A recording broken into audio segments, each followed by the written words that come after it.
Hello, friends. Welcome to Creative Medicine. In this lecture, we will learn about Differentiation between non-motile viable sperm and the dead sperm. Non-motile viable sperm can be used in intracytoplasmic sperm injection. Non-motile viable sperm can be used in intracytoplasmic sperm injection, whereas dead sperm cannot be used.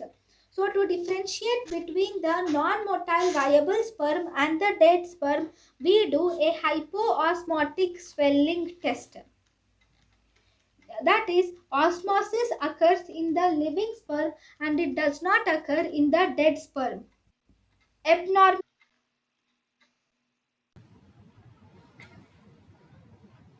thank you and thank you for watching.